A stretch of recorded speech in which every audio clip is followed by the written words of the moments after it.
Autism destroys families. More importantly, it destroys our greatest resource, which are our children. These are children who should not be suffering like this.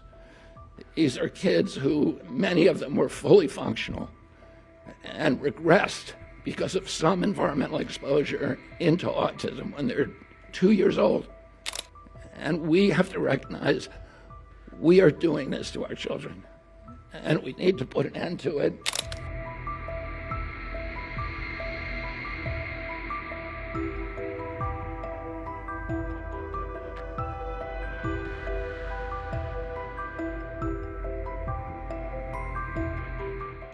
I'm going to go over some of the key numbers from the ADDM report.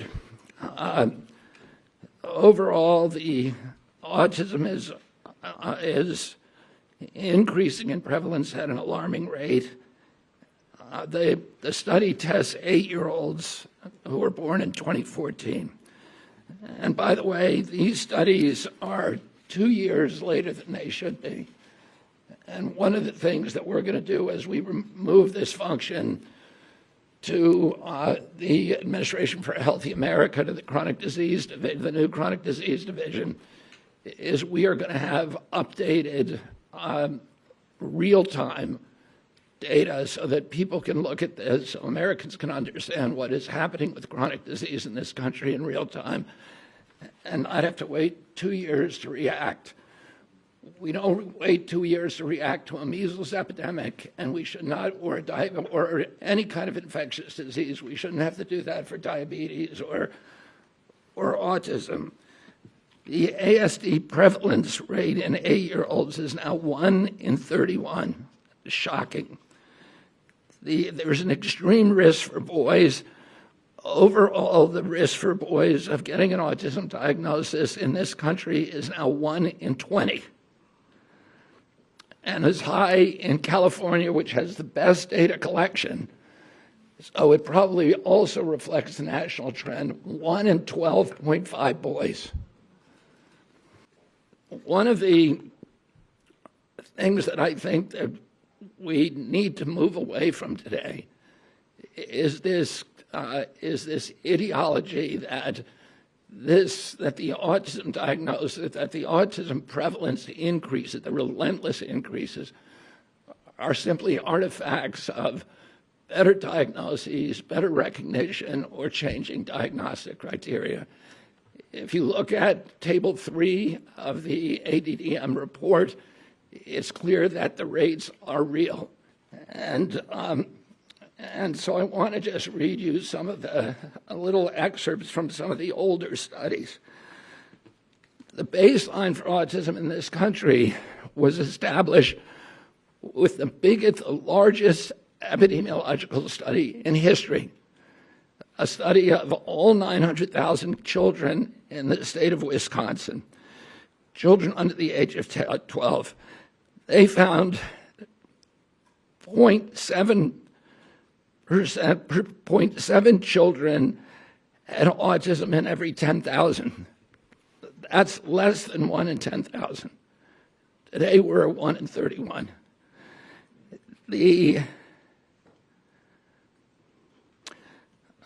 That study also confirmed the 4-to-1 male to female ratio. There were at that time just over 60 children in Wisconsin with autism. And today it's around 20,000. In 1987, there was another exhaustive study, a peer-reviewed study in North Dakota, set out to count every child in the state with a pervasive developmental disorder, including autism. That study meticulously combed through every record, every diagnosis, and he even conducted in-person assessments of the entire population of 180,000 children under 18. The autism rate they found was 3.3 per 10,000. So that's in line with the 1 in 10,000 that was found in Wisconsin 17 years earlier. For context, Today, the last number of 1 in 36 is 83 times higher. In 1987, out of every 1 million kids, 330 were diagnosed with autism. Today, there are 27,777 for every million. If you accept the epidemic deniers' narrative, you have to believe that researchers in North Dakota missed 98.8% of the children with autism. That thousands of profoundly disabled children were somehow invisible to doctors, teachers, parents, and even their own study. The same researchers who followed the original cohort for 12 years to double-check their number, they went back in 2000 and found that they had missed exactly one child. So doctors and therapists in the past were not stupid. They weren't missing all these cases. The epidemic is real.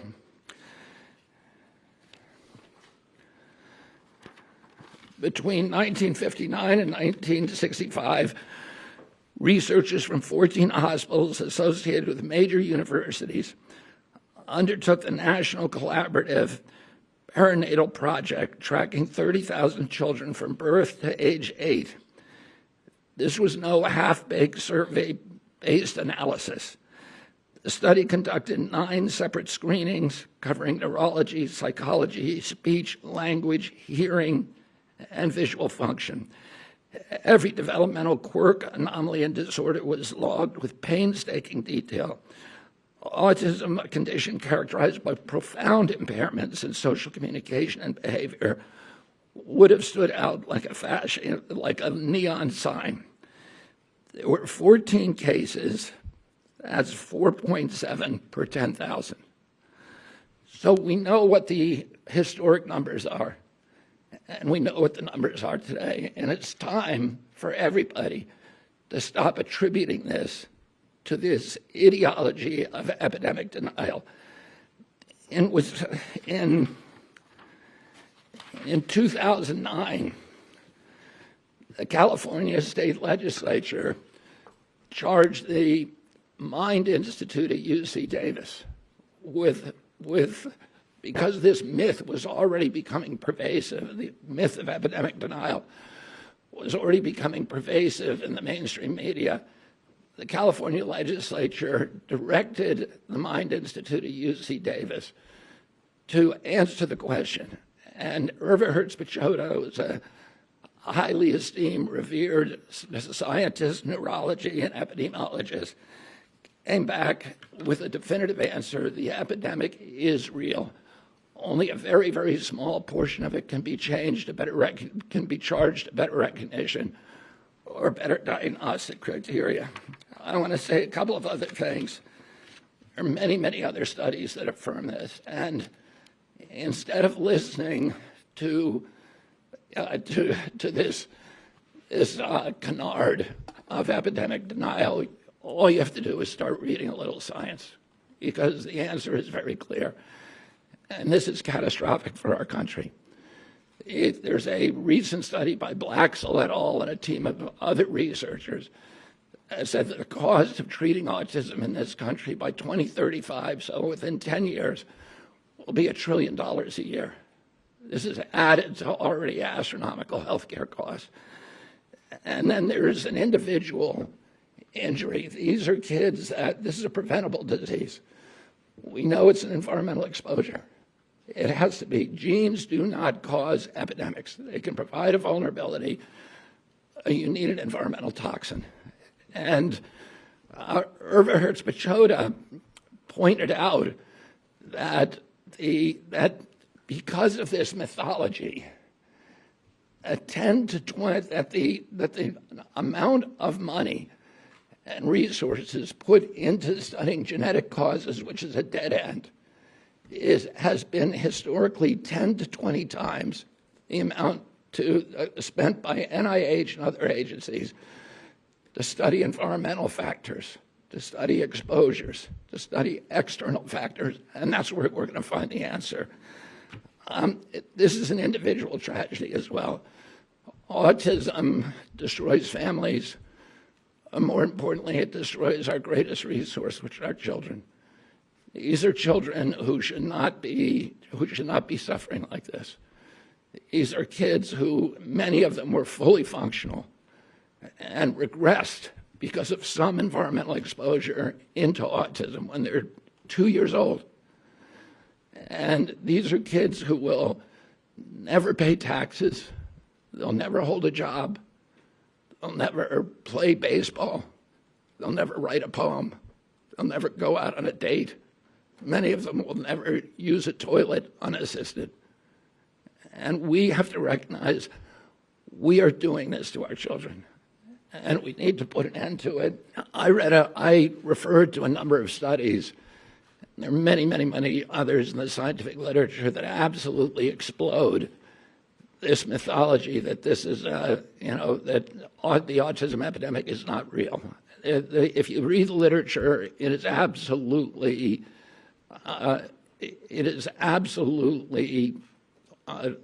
indefensible to continue to promote this. But it doesn't take you to read the literature.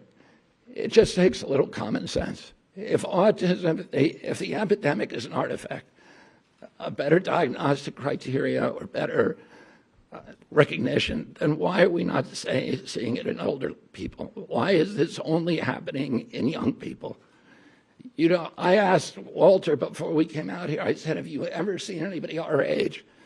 I'm 71 years old with full-blown autism, head banging, nonverbal, non-toilet trained, stimming, toe walking, these other stereotypical features. Where are these people walking around the mall? You can't find them. They're not in homes. There are no homes for them. There are no institutions for them. Why are we seeing them on the street? Anybody can look around and see that this is a canard. And then you have to ask yourself, why is it so pervasive? Why has it been thrown up against us for so many years? And clearly there are industries. This is coming from an environmental toxin. And somebody made a profit by putting that environmental toxin into our air, our water, our medicines, our food. And it's to their benefit to say, to normalize it, to say, this is all normal, it's always been here. But that's not good for our country. And it's not good for the press to not be more inquisitive, to not be more skeptical.